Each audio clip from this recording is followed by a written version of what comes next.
Hello researcher. आज के हमारा पहला लेक्चर पूरे चैनल पे, उसका पहला टॉपिक है राइज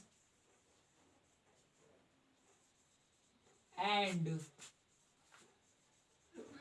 फंडामेंटल्स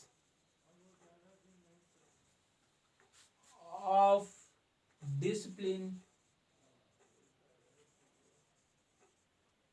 और सब्जेक्ट।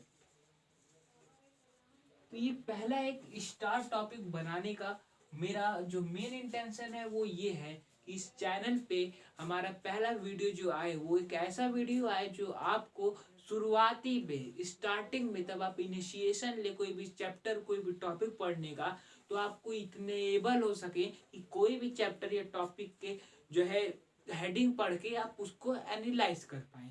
और एक और इंटेंशन है कि ताकि आप ये जान पाएं कि सारे सब्जेक्ट या डिसिप्लिन का जो एक्सट्रैक्ट है, जो उसके कंटेंट्स होते हैं, और उनको अगर कंबाइन कर लें तो वो मैक्रो लेवल पे कहाँ से निकलते हैं।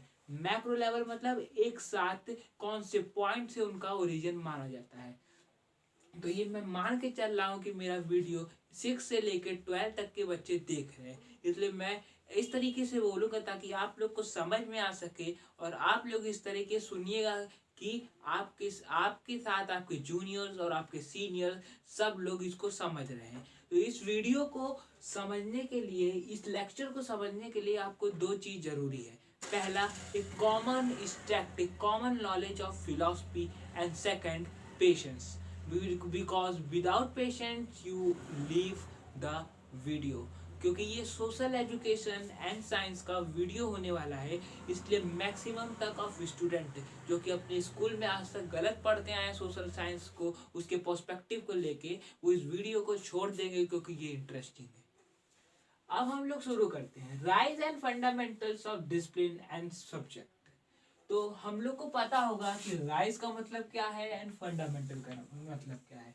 राइज का मतलब ओरिजिन, कोई भी ओरिजिन से उठना राइज होता है, कोई भी पॉइंट से निकलना न्यू मैनर में राइज होता है। एंड फंडामेंटल्स मतलब नींव, मतलब बुनियादी। तो इसका हिंदी ट्रांसलेशन हुआ, पर एक्चुअली में जो इसका मतलब होता है वो होता है कोई भी चीज का जो बेसिक, जो उसके पूरे स्ट्रक्चर को कंपाइल करे एंड उसको फिक्स करे। अब हम लोग शुरू करते हैं कि extract common knowledge of philosophy, जो हो सकता है बहुत लोग को पता हो और बहुत लोग को ना पता हो, और बहुत लोग अब जानेंगे। तो पहले अगर हम लोग फिलॉसफी की बात करते हैं, फिलॉसफी की हम लोग को बात नहीं करनी है बहुत ही डिस्क्रिप्टिव लेवल पे, बस हम लोग को इतना समझना है, कि फिलॉसफी की कौन से ऐसी नॉलेज हम लोग को चाहिए जिससे हम लोग को पता चले कि इसके राइज एंड फंडामेंटल क्या हुआ है। तो क्योंकि फिलॉसफी को हम लोग कहते हैं दर्शन शास्त्र। दर्शन मतलब कोई भी चीज का जो पर्सपेक्टिव, कोई भी चीज का जो एनालिसिस, जो हम लोग को दिखा है, ऑब्जर्व किए हैं, वो रखना, उसको दर्शन कहते हैं। तो फिलॉसफी जो है वो किसी भी चीज के जो ऑब्जर्वेशंस होते हैं, एडवांस लेके बेसिक तक के जो एनालिसिस होते हैं, उसको तब हम लोग पढ़ते हैं सिस्टमेटिक मैनर में वो प्रेजेंट होते हैं, तो उनको हम लोग फिलॉसफी कहते हैं। So that philosophy is a subject, not philosophy is a system by which we do analysis on any topic, thinking, thought, subject, discipline, etc etc। तो अगर फिलॉसफी हम लोग को पढ़ना है, फिलॉसफी नहीं पढ़ना है, मेरा मतलब था अगर हम लोग को ये समझना है तो फिलॉसफी के बारे में इतना चीज पता होना चाहिए कि फिलॉसफी ही कोई भी सब्जेक्ट डिसिप्लिन का राइजिंग होता है। कोई भी सब्जेक्ट या डिसिप्लिन अगर राइज हो रहा है, उसका मेन कारण हम लोग का जो होता है वो फिलॉसफी होता है। ऐसा क्यों होता है? क्योंकि फिलॉसफी एक सिस्टम है। सिंपल मैंने बताया अभी, फिलॉसफी एक सिस्टम है। अगर फिलॉसफी एक सिस्टम है, अगर एक फिलॉसफी एक सिस्टम है जिसमें हम लोग जो सोच रहे हैं उसका एनालिसिस कर रहे हैं, जो चीज हम लोग को सामने दिख रहा है उसका एनालिसिस कर रहे हैं, तो सबसे पहले कोई भी चीज का राइज होगा तो उसका हम लोग ऑब्जर्वेशन करेंगे, एनालिसिस करेंगे। सिंपल। तो वैसे ही फिलॉसफी हम लोग को सबसे पहले हर एक सब्जेक्ट का बेस देता है। फॉर एग्जाम्पल जो हम लोग का फिलॉसफी है, तो अगर किसी ने कोई 9th क्लास में हो, 8th क्लास में हो या 10th क्लास में हो और उससे ऊपर हो, तो उसको ये पता होगा जो केमिस्ट्री केमिस्ट्री में सबसे पहले उन लोग को पढ़ाया क्या जाता है, एटम्स। मेन टॉपिक यही होता है एटम्स। केमिस्ट्री की शुरुआत तब होती है तो एटम से होती है। कुछ बल्कि लेवल चीज पहले बता दी जाते हैं मिक्सचर पर, वो चीज साइड का मैटर होता है। पहले एटम से शुरू होता है केमिस्ट्री। जो एटम्स है, ये एटम्स सबसे पहले हम लोग ने कैसे जाने, तो वो उनके लिए कोई केमिस्ट नहीं आए थे, कोई बहुत बड़े साइंटिस्ट नहीं आए थे। उनको ये जो एटम है, एटम का जो हम लोग को बताया सबसे पहले कि atom is a smallest particle that freely exist, इस को किसने बताया था, महर्षि कन्नड़ ने। कौन थे महर्षि कन्नड़? एक बहुत बड़े फिलोसफर थे। तो फिलोसफर, कोई भी फिलोसफर कोई भी सब्जेक्ट को राइज देता है। फिलोसफर नहीं, फिलोसफी राइज देती है। फिलोसफी आइडियोलॉजी क्रिएट करती है, फिलोसफी एनालिसिस क्रिएट करती है, तब जाके कोई सब्जेक्ट बनता है। अगर यहाँ पर हम लोग देखते हैं तो केमिस्ट्री, केमिकली कोई चीज का पढ़ना केमिस्ट्री होती है। और वो जो सबसे पहले फंडामेंटल जो क्रिएट कर रहा है केमिस्ट्री का, वो एटम्स है। और एटम्स को सबसे पहले किस नजरिए से देखा गया था, फिलॉसफी के। किस नजरिए से, फिलॉसफी के। बड़े से बड़े फिलोसोफर थे जिन्होंने सबसे पहले सोलर सिस्टम का एनालिसिस करना शुरू किया था। फिलोसफर ही सबसे पहले मैथमेटिक्स को अर्थमेटिक मतलब फिलोसफर ही सबसे पहले मैथमेटिक्स के पार्ट अर्थमेटिक्स को यूज करना शुरू किया था। फिर बाद में इस फील्ड के तब स्पेशलिस्ट बने, तो उनको हम लोग डिफरेंट नाम से जानना शुरू कर दिया। तो अगर हम शुरू करते हैं अपना टॉपिक अब, जो कि शुरू होगा फिलॉसफी के नॉलेज के बाद। ये फिलॉसफी का पिन पॉइंट यहाँ पर लिखेंगे। दो पिन पॉइंट है। एक हम लोग को सबसे पहले आइडिया देता है, क्या देता है, आइडिया। एंड सेकंड हम लोग को एनालिसिस देता है। ये दो चीज फिलॉसफी में होना चाहिए। और यही दो चीज के कारण जितनी भी चीजें हैं, जितने भी सब्जेक्ट, डिसिप्लिन, थॉट, थिंकिंग है, वो सब फिलॉसफी से रिलेटेड हो जाते हैं। इसलिए फिलॉसफी एक सब्जेक्ट बहुत इंटरेस्टिंग बन जाता है।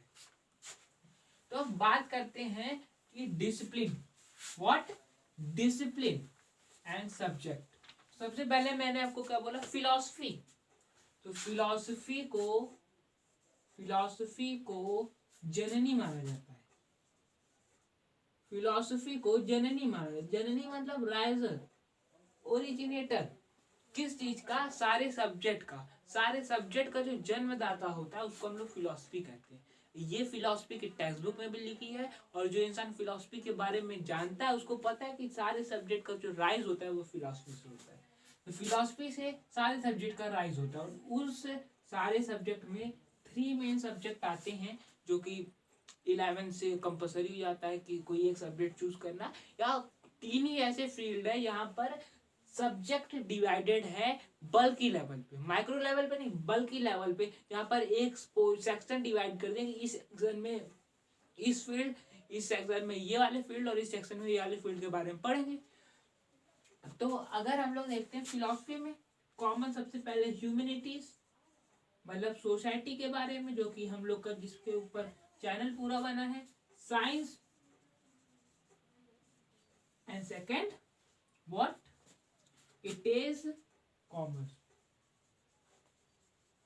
तो अब ये चारों का फंडामेंटल फिलॉसफी में गया। अब देखिए फिलॉसफी में क्या हो गया, क्योंकि फिलॉसफी आपको सबसे पहले प्रोवाइड करेगी आइडिया सोचने के लिए। किसके लिए, पहले आपको सोसाइटी के लिए, इसके लिए सोसाइटी में। साइंस के लिए जितनी भी फिजिकल इंटरेक्शन है, और भी है, ऐसी बात नहीं। साइंस का डिफिनेशन नहीं बता रहा हूं मैं, डिफिनेशन नहीं बता रहा है कि जो साइंस हम लोग अभी, जो साइंस को हम लोग अभी समझ रहे हैं वो फिजिकल इंटरेक्शन है। फिजिकल इंटरेक्शन मतलब physical interaction of matters in universe.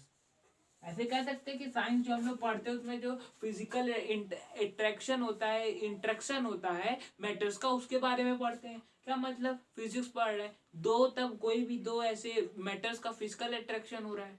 कैसा, फिजिकल इंटरेक्शन हो रहा है, फिजिकल इंटरेक्शन हो रहा है, उसको हम लोग फिजिक्स में पढ़ते हैं ताकि उसका रिलेशन, फोर्स, वेलोसिटी एक्सेट्रा निकाल पाए।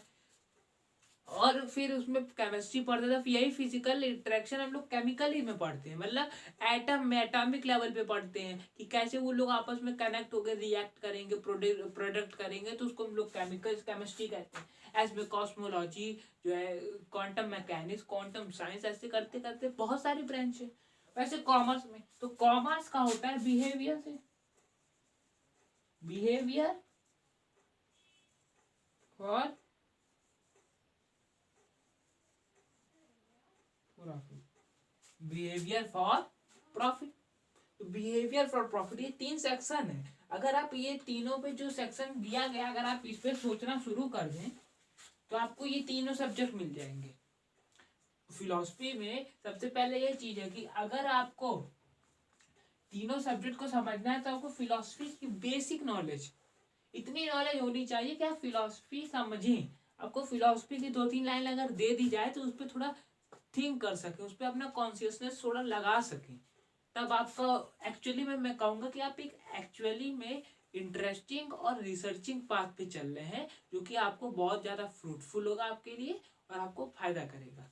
पर अगर आपको फिलॉसफी नहीं पढ़ना है, फिलॉसफी का मतलब अगर इन लोग की आइडियोलॉजी नहीं पढ़नी है, कितने यहाँ पर कितने मेजोरिटी है जिनको फिजिक्स की डिफिनेशन तक का नहीं पता होती, पॉलिटिक्स की डिफिनेशन नहीं पता है, इकोनॉमिक्स की सही से उसको डिफाइन नहीं कर पाएंगे। क्यों? उन्होंने कभी किसी को फिलोसफिकल वे से देखा ही नहीं, जस्ट उन्होंने कंपटीशन वे से देखा है। आए हमारे पास, मैंने पढ़ा, उसको छोड़ दिया, बस। बीच में अपनी कोई कोशिश नहीं की उन्होंने, समझने वाली कोशिश नहीं, बीच में उसको एक्सट्रैक्ट करके एनालिसिस वाली कोशिश नहीं की उन्होंने। फॉर्मूला मिला, फॉर्मूला पढ़े, क्वेश्चन लगाए, पर वो फॉर्मूला को थोड़ा उल्टा पलटा नहीं, उस फॉर्मूले से थोड़ा नई चीज अलग अलग जगह पे उसको डिस्कवर करने की नहीं कोशिश की।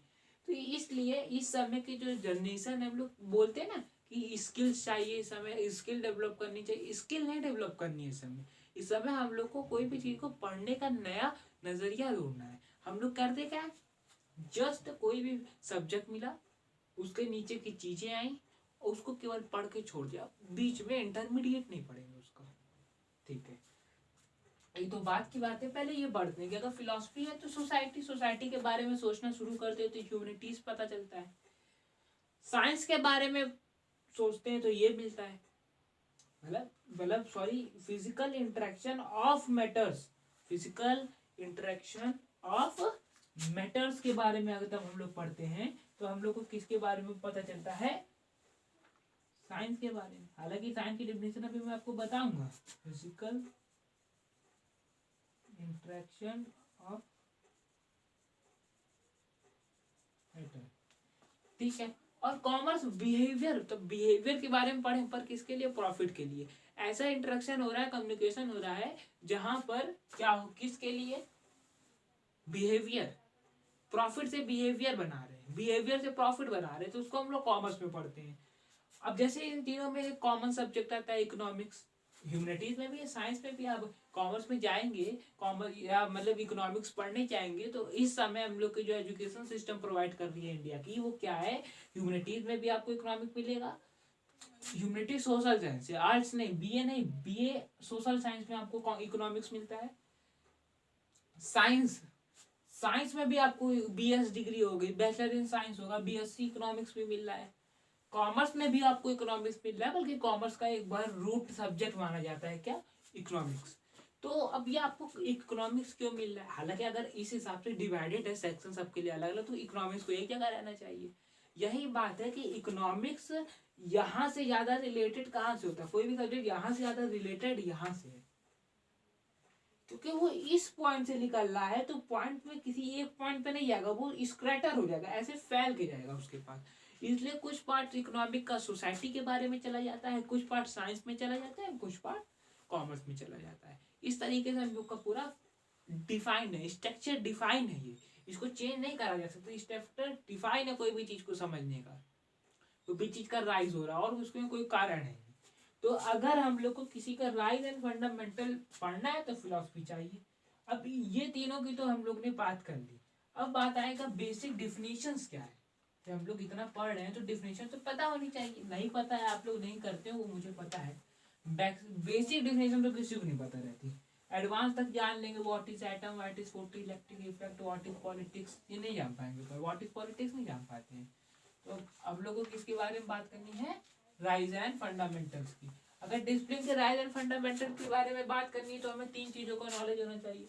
सबसे पहले तो अब तक पता ही लग गया होगा, जिनके अंदर पेशेंस है वो बैठे होंगे, उनको पता होगा फिलॉसफी के बारे में। सेकंड जिसके बारे में हम लोग को बात करनी है वो है पहले डिसिप्लिन। फिलॉसफी के बाद हमें डिसिप्लिन चाहिए, डिसिप्लिन या सब्जेक्ट जिस फील्ड में बात कर रहे हैं। अब मैं क्या समझ रहा हूँ कि मैं एनालिसिस कर रहा हूँ, मैं किसी सब्जेक्ट को नया ओरिजिन नहीं दे रहा हूँ। ओरिजिन दे रहा होता तो डिसिप्लिन और सब्जेक्ट वाला मैं पॉइंट ही नहीं लिखता, मुझे फिर फिलॉसफी से नया सेक्शन बनाना पड़ता। यहाँ पर सेक्शन बना हुआ है, फिलॉसफी पता है, ये सब टॉपिक इसके क्या है, सब टॉपिक सब्जेक्ट के सब टॉपिक क्या है ये पता है। तब ये पता चलेगा, तब हम लोग क्या कर पाएंगे, एनालिसिस कर पाएंगे कोई भी सब्जेक्ट के राइज के एंड फंडामेंटल के लिए।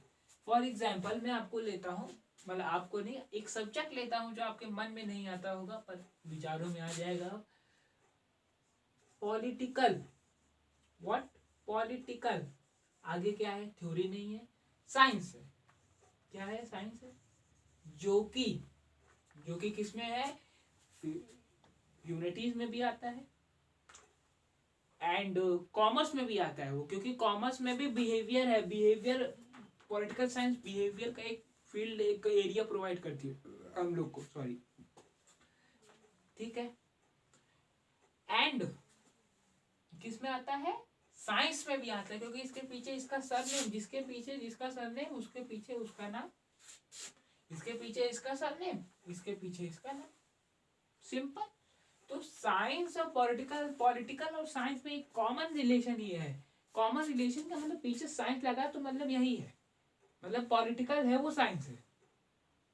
किसी के नाम के पीछे किसी का सरनेम लगा रहता है मतलब वो वही है। शिवांश के पीछे उपाध्याय लगा तो शिवांश उपाध्याय। तो अब हम लोग अगर पॉलिटिकल साइंस को समझना चाहते हैं तो पहले हम लोग को क्या चाहिए, फिलॉसफी चाहिए। तो पॉलिटिकल साइंस की मतलब हम लोग को फिलॉसफी चाहिए। तो फिलॉसफी के बारे में हम लोग पढ़ते हैं। तो पॉलिटिकल साइंस कौन सी आइडियोलॉजी से निकलता है, पॉलिटिक्स। देखिए दो चीज होती है, एक होगा राजनीतिक विज्ञान पॉलिटिकल साइंस एंड एक होगा पॉलिटिक्स मतलब राजनीति, और एक होगा राजनीति शास्त्र। तीनों में अंतर है। पॉलिटिक्स ही फंडामेंटल क्रिएट करता है किसके लिए, पॉलिटिकल साइंस एंड पॉलिटिक्स मतलब पॉलिटिकल के लिए, राजनीतिक विज्ञान और राजनीतिक समाज के लिए। मतलब एक में समाज के लिए पढ़ रहे हैं पूरा, तो यहाँ जो विज्ञान में वही चीज पढ़ेंगे जो हम लोग को ऑब्जर्वेशन एक्सपेरिमेंट में मिल पाएगा, जिसपे हम लोग हाइपोथेसिस क्रिएट कर पाएंगे। हाइपोथेसिस मतलब एक इमेजिनेशन सोच क्रिएट कर पाएंगे, एक इमेजिनेशन कर पाएंगे, उसको हम लोग पॉलिटिकल साइंस में लाएंगे। पर समाज में नहीं, समाज में हर एक वो चीज हम लोग पढ़ेंगे जो पॉलिटिकल साइंस को इफेक्ट करे। हाइपोथेसिस भी हो सकती है, इमेजिनेशन भी हो सकती है, ऑब्जर्वेशन एक्सपेरिमेंट एनालिसिस, चारों तरफ से हर एक डायमेंशन से उसको टटोलेंगे।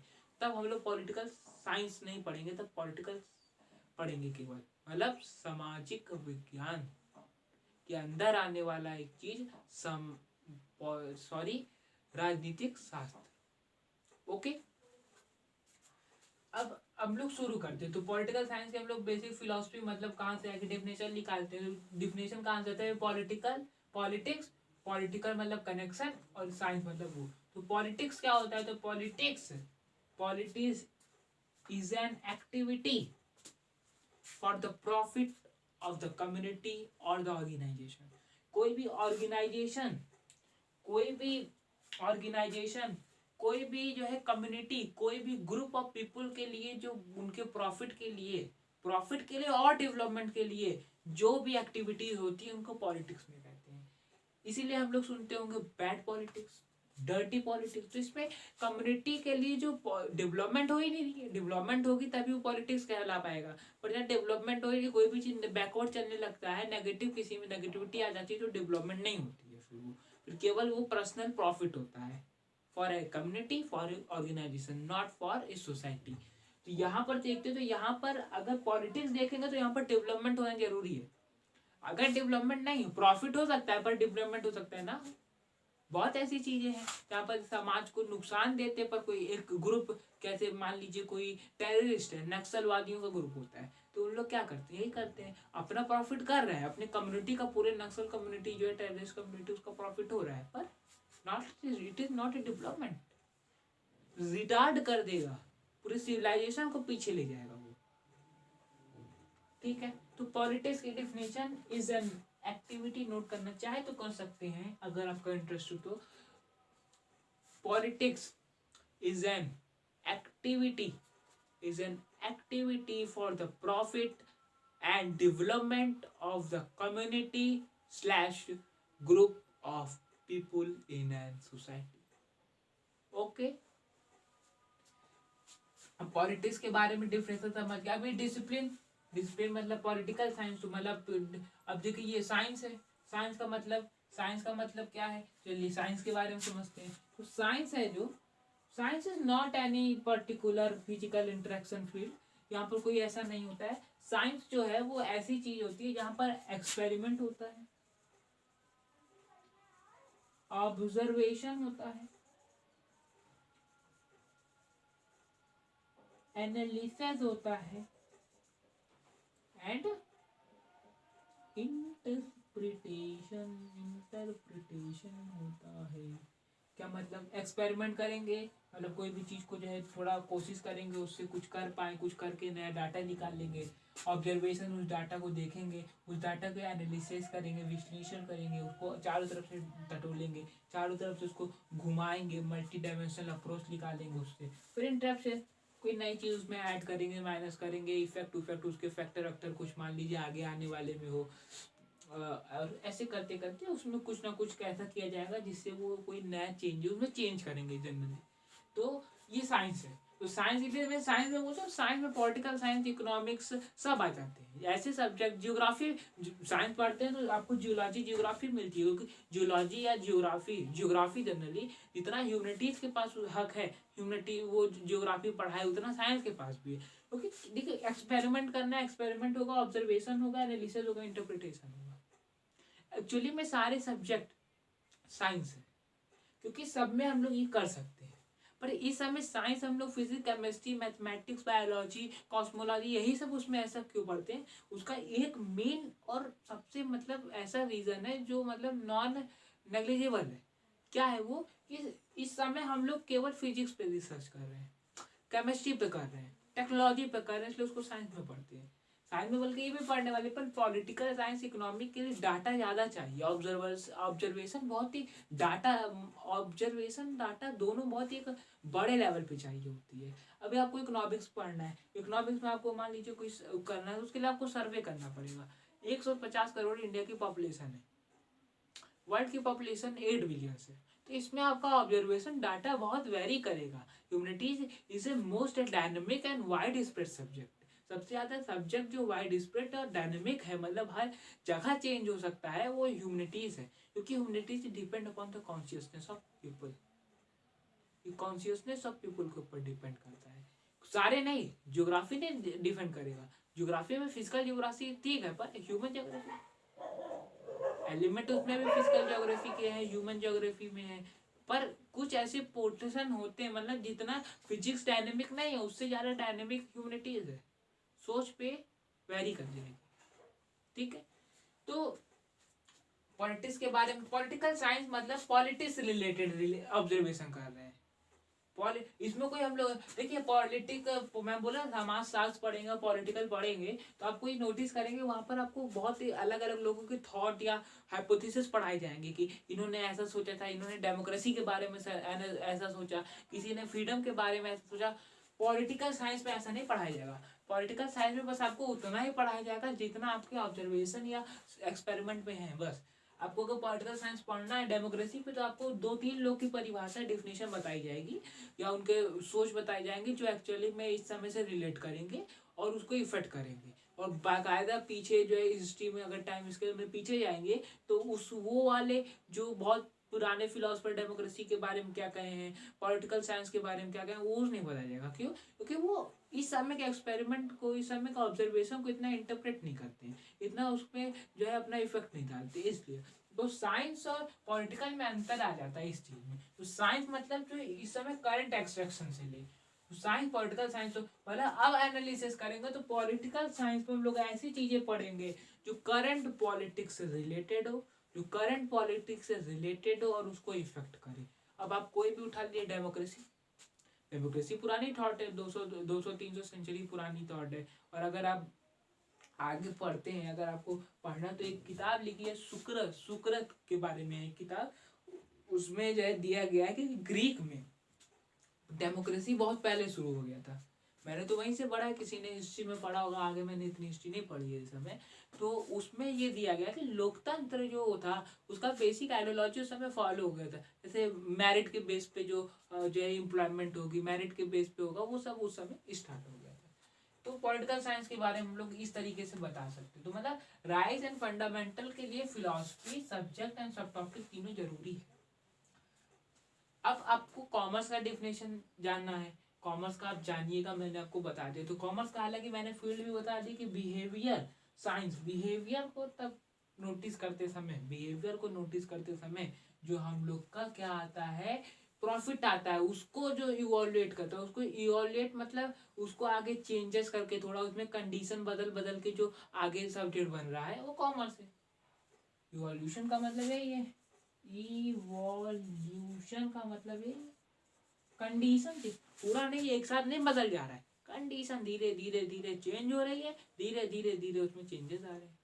ह्यूमन इवोल्यूशन, ह्यूमन पहले कुछ और था, पहले बहुत जाइंट था और उसके अलग अलग फिजिकल फीचर थे, जैसे धीरे धीरे थे। अब ज्योग्राफी जो चेंज होती है बहुत धीरे धीरे चेंज होती है, वेरी स्लो प्रोसेस है, धीरे धीरे चेंज होती है, ह्यूमन चेंज होता गया। अब इस समय का ह्यूमन और 1000 ईयर और उससे पहले का 2000 3000 साल के पहले का जो ह्यूमन होगा उसके बीच में थोड़ा अंतर, बहुत ज़्यादा अंतर हो जाएगा, क्योंकि ज्योग्राफी का भी अंतर आ रहा है, हर चीज़ का अंतर आ रहा है। और ये सब चीज़ आपको समझ तब आएगी, तब आप पता होगा कोई सब्जेक्ट कहाँ से पढ़ना है। मैं केवल ह्यूमनिटीज़ के सोशल्स की नहीं बात कर रहा हूँ, मैं बात ये कर रहा हूँ कि अगर आप कोई भी सब्जेक्ट पढ़ते हैं, कोई भी सब्जेक्ट पढ़ते हैं, फिजिक्स भी पढ़ते हैं, तो आपको पता होना चाहिए कि what is the definition of physics, what is the definition of chemistry, what is the definition of the biology, zoology, botany. पता होना चाहिए। अगर आपको ये चीज़ नहीं पता है तो मतलब आप केवल बहुत ही गलत तरीके से, केवल नहीं, बहुत ही गलत तरीके से पढ़ रहे हैं। आपको पढ़ाया जा रहा है, पढ़ रहे हैं, इज नॉट माई फॉल्ट, मैं उसको नहीं जानता, पर एक्चुअली में वो गलत तरीका है।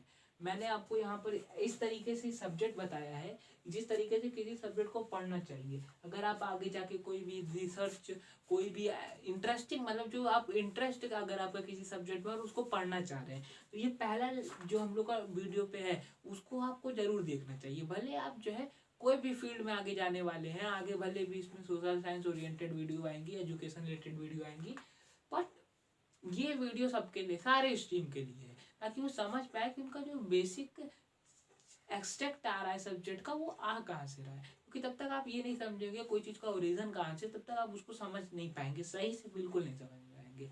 आधे लोग को फिजिक्स का डिफिनेशन नहीं पता, मैं फिर बोल रहा हूँ, एग्जैक्ट नहीं पता है, ये जानना है। फॉर एग्जाम्पल डेमोक्रेसी है, तो डेमोक्रेसी के 2 लेवल है। जैसे कोई भी तब राइज होगा, फंडामेंटल उसके एनालिसिस करेंगे 2 लेवल में आएगा, एक बेस लेवल पे आएगा, एक एडवांस लेवल पे आएगा। एडवांस मतलब IIT JEE वाला नहीं, मतलब एक अच्छे लेवल पे आएगा। तो बेस लेवल पे हम लोग डेमोक्रेसी के बारे में क्या बोलते हैं, where ruler are elected by their citizen. मतलब ये 6 7 8 क्लास की डिफिनेशन है कि जो रूलर होंगे वो कहाँ से इलेक्ट होंगे, उनके सिटीजन से, उनके सिटीजन उनको इलेक्ट करेंगे। पर डेमोक्रेसी में क्या एक्चुअली में डिफिनेशन है, नहीं, एक्चुअली में जो डेमोक्रेसी की जो डिफिनेशन हम लोग कह सकते हैं, what is this, what is this, democracy is a an ideology in which system, इसको मैं यूज कर रहा हूँ, system representative what representative is elected by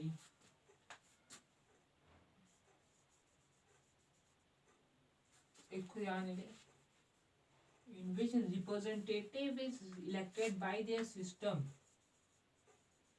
of related field jurisdiction। ये भी बहुत एडवांस लेवल की डिफिनेशन मैंने नहीं बोली है, आगे बहुत अलग अलग है। सीएससी मतलब सिविल सर्विसेज एग्जामिनेशन पढ़ेंगे, उसकी तैयारी करते समय और भी डेमोक्रेसी के बहुत अच्छी अच्छी डिफिनेशन आएंगी। पर एक ऐसा डिफिनेशन है जिसको हम लोग बच्चों को भी पढ़ा सकते हैं, और आगे अगर कोई 11th-12th है तो वो भी इसको समझ के हाँ कर सकता है। अच्छा, ये दोनों डिफिनेशन पढ़ते समय क्यों इतना डिफर कर गया?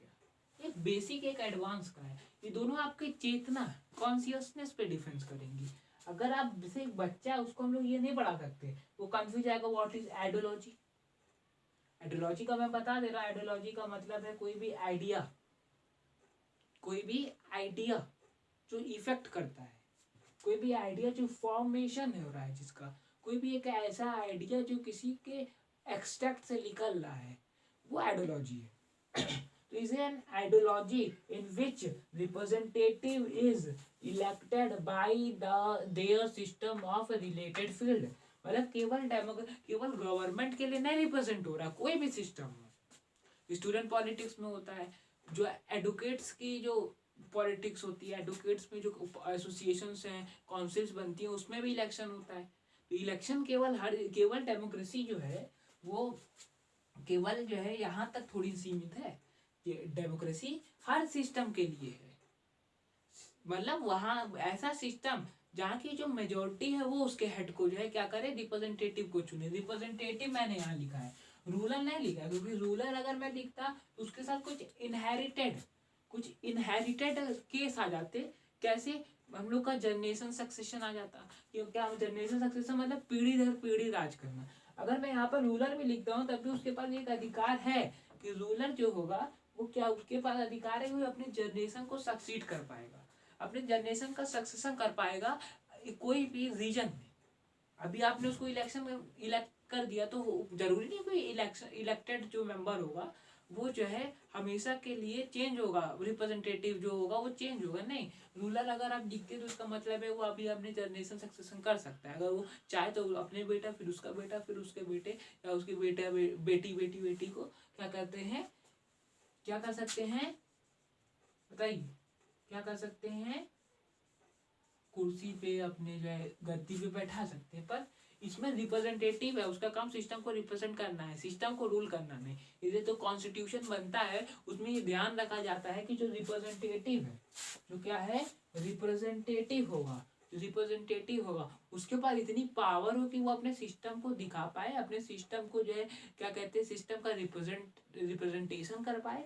और इतनी थोड़ा उसके पास लिमिटेशन भी रखी जाए कि ताकि वो अपने सिस्टम का रिप्रेजेंटेशन तो करे, पर उसके ऊपर डिक्टेटरशिप जैसे, मोनार्की जैसे जो फंडामेंटल, मोनार्की के जो कॉमन प्रिंसिपल्स हैं, कॉमन प्रिंसिपल क्या, किसी चीज के ऊपर केवल अपना रूल करना, अपने कम्युनिटी का स्पेसिफिक रूल करना, वो ना कर पाए। इसलिए उनके पास इतनी जो है फैसिलिटी, उनको इतनी लिमिटेशन भी दी जाती है ताकि वो इस कंडीशन में ये ना फॉलो करे। इसलिए मैंने रिप्रेजेंटेटिव लिखा है, रूलर नहीं लिखा है। कोई भी सिस्टम के लिए हो सकता है, इसलिए मैंने देयर सिस्टम लिखा है, ना कि गवर्नमेंट लिखा है, ना कि तो डेमोक्रेसी क्या, तो डेमोक्रेसी एक ऐसी आइडियोलॉजी है जो कि किसी भी सिस्टम के रिप्रेजेंटेटिव को कैसे वो आएगा ये बताती है। बताती कैसे, किसके हक में बताती है, वहाँ के मेजोरिटी के हक में, वहाँ पर जो पब्लिक इंटरेस्ट, पीपुल का जो पॉपुलेशन का इंटरेस्ट होगा उसके हक में बताती है। इसलिए डेमोक्रेसी की स्पिरिट जो होती फॉलो होती है वो बहुत ही वाइड होती है। मतलब डेमोक्रेसी की स्पिरिट मैक्सिमम तक ऑफ ह्यूमंस को, उनके राइट्स को और उनके जो है जो ड्यूटीज होती हैं फंडामेंटल्स, उसको कवर कर लेती है। तो ये तो हालांकि डेमोक्रेसी पॉलिटिकल साइंस का टॉपिक है, पर एक्चुअली में पॉलिटिकल साइंस में बहुत ही ब्रीफ डिस्क्रिप्टिव सब्जेक्ट है और वो है, उसके ऊपर बहुत सारी किताबें लिखी जा चुकी हैं, अलग अलग टीचर अब मटेरियल प्रोवाइड कर रहे हैं, पढ़ा रहे हैं, अलग अलग किताब है, अलग अलग फिलोसफर्स हैं। अब देखिए पहले फिलोसफर होते थे, अब नहीं होते। एक मेन रीजन ये भी था मेरा, मतलब था एक रीजन कि इसको लाना, इसके लाने से ये होगा कि एक थिंकिंग चेंज करनी है मुझे। क्या कि कोई भी सब्जेक्ट अगर इंसान पढ़ता है तो सब्जेक्ट को मैक्सिमम पढ़ के टीचर ना बने। वो पीएचडी कर ले रहे हैं, एमएससी कर ले रहे हैं, तो क्या बन जाते हैं? Teacher. Primary, junior, secondary teacher बन जा रहे हैं। ये नॉनसेंस चीजें हैं। टीचर अगर आपको अच्छा लगता है, इंटरेस्ट है, तो बनिए टीचर। अगर आपको अच्छा लगता है, इंटरेस्ट है, तब बनना चाहिए। पर पीएचडी कर लिया, आपके पास ज़्यादा नॉलेज आ गई है, तो आप उसलिए टीचर बन रहे हैं, ये गलत बात है। टीचर तब बनता है कोई इंसान, तब उसको उसमें इंटरेस्ट हो, तब उसके पास है कि हाँ मुझे समझाना है, मुझे गाइड, केवल समझाना नहीं और केवल गाइड करना नहीं, दोनों एक साथ में करके एक ग्रुप को, एक कम्युनिटी को जो है क्या करना है, नॉलेज देना है। इस केस में हम लोग फॉलो करेंगे कि टीचर बने। पर पीएचडी कर ले रहा है, एमएससी कर ले रहा है, एमए कर ले रहा है, इसका मतलब ये नहीं उसको टीचरिंग जॉब में जाना चाहिए। फिर उसको आगे अपने फील्ड में रिसर्च करे, तब रिसर्चर बनेगा वो। और रिसर्चर का एक्चुअली में इस समय इसको बहुत बढ़ता जा रहा है, क्योंकि अब हम लोग को चाहिए डिस्क्रिप्टिव डाटा। तब तक कोई भी डाटा कोई डिस्क्रिप्टिव फॉर्म में हम लोग पढ़ेंगे नहीं, तब तक हम लोग डायनेमिक नेचर नहीं बता पाएंगे किसी भी चीज़ का। पॉलिटिकल साइंस है, इकोनॉमिक्स है, फिजिक्स है, केमिस्ट्री, तब तक आप इसको जो है डिस्क्रिप्टिव फॉर्म में नहीं पढ़ते, डिस्क्रिप्टिव फॉर्म में नहीं पढ़ाया जाएगा, तब तक आप समझ नहीं पाएंगे। अभी आप केमिस्ट्री को एटॉमिक लेवल पे ना पढ़े, कुछ और पढ़ ले। अब जैसे कोई रिएक्शन में चेंज करेंगे, कंडीशन चेंज कर देंगे, रिएक्शन दूसरी तरीके से होने लगता है, और ये तभी आपको प्रॉफिट है, तो उसको इन डेप्थ एटम तक, उसके सब एटॉमिक पार्टिकल, इलेक्ट्रॉन, प्रोटॉन तक पढ़ पाए। इसलिए हम मेरा जो मेन और रीजन है जितने भी, वो यही रीजन है कि आपको कोई भी सब्जेक्ट डिसिप्लिन के फंडामेंटल राइज बता सके कोई भी सब्जेक्ट को अगर पढ़ते हैं तो उसका मैक्सिमम स्कोप केवल टीचर नहीं, आगे रिसर्च भी हो सकता है अगर आप सही से पढ़ें तो। क्योंकि 5 नंबर ज़्यादा किसी इंसान से ला के कॉम्पिटिशन बीट करना दूसरी चीज़ होती है, और एक चीज़ को इंटरेस्टली, एक चीज़ को अच्छे से इनडेप्थ पढ़ के उसमें रिसर्च करना दूसरी चीज़ है। दोनों को एक साथ नहीं करा जा सकता है। इसलिए इस समय मैक्सिमम को 5 नंबर ज़्यादा चाहिए, पर मैं कोशिश कर रहा हूँ कि आपको जो है एक रिसर्चिंग अप्रोच दूँ। इसलिए मैंने ये पहला लेक्चर ऐसा बनाया कि जिसमें आपको जो मेरा चैनल का नाम है, जो मेरा पहला लेक्चर है, वो चैनल के नाम से थोड़ा सिमिलर रखा है, बता सके कि सोसाइटी और एजुकेशन है जो वो कैसे रिलेटेड है, सोसाइटी, एजुकेशन, रिसर्च कैसे रिलेटेड है, पढ़ सकें। सो आज का लेक्चर हम लोग का यहीं तक था। तो अगर आप चाहें तो जितना मैंने नोट किया है उसको पीछे जाके नोट कर सकते हैं, अगर आपका इंटरेस्ट हो, आपका पेशेंस है, अभी तक आप देख रहे हैं तो।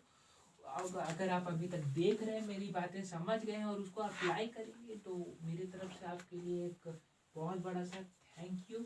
अब आगे जो हम लोग की बात होगी, वो कोई एक अच्छे सब्जेक्ट उठा के पहले सब्जेक्ट का एनालिसिस करेंगे, कैसे करना है बता दिया है, उसके फंडामेंटल्स को, उसके राइज को, कैसे राइज होता है उसका, ये समझेंगे। एंड देन फिर हम लोग उस सब्जेक्ट के बेसिक और इम्पोर्टेंट टॉपिक उठाएंगे, ना कि डायरेक्ट कोई बहुत बड़ा बल्कि या डिस्क्रिप्टिव उठा दिया। सबसे पहले डेमोक्रेसी उठाएंगे, फिर इलेक्शंस उठाएंगे, direct election, commissioner, president, prime minister जैसे इतने बड़े बड़े इंस्टीट्यूशन हम लोग नहीं उठाएंगे।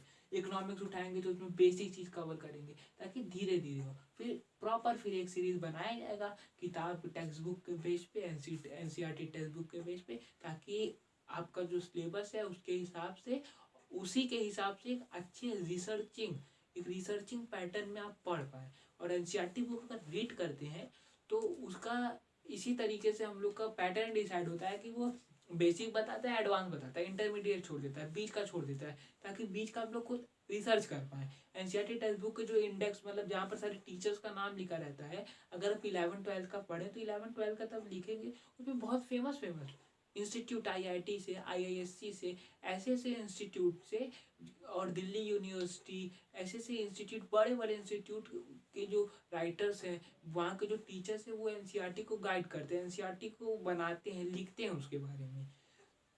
तो अगर उन लोग लिख रहे हैं तो एक एनसीईआरटी को लिखने का एक पैटर्न उन्होंने फॉलो किया होगा, जो कि हम लोग को समझ में आ पाए। तो इसलिए हम लोग को वो रीड करना चाहिए, एनसीईआरटी रीड करनी चाहिए, ताकि हम लोग को रिसर्च अप्रोच आ पाए। और साथ में अलग और भी 2-3 किताबें एक्स्ट्रा पढ़ लेनी चाहिए, जिससे थोड़ा चेतना कॉन्शियसनेस हमारे थिंकिंग के सिस्टम का थोड़ा क्या हो, एक्सेलमेंट हो, थोड़ा एक्सेल करे वो। देन सो डैट आपके लिए वापस से थैंक यू, आपने मेरी ये बात सुनी। अब आगे हम लोग का जो चैनल है institute for social science education and research पे वीडियो आता रहेगा रेगुलर इंटरवल पे, टाइम पे आता रहेगा। तब मुझे ज़रूरत लगेगी कि अब कोई ऐसा टॉपिक मुझे पढ़ाना है जो कि एक्चुअली में बच्चे या वो जहाँ से पा रहे हैं वो बहुत कम पा रहे हैं। So that thank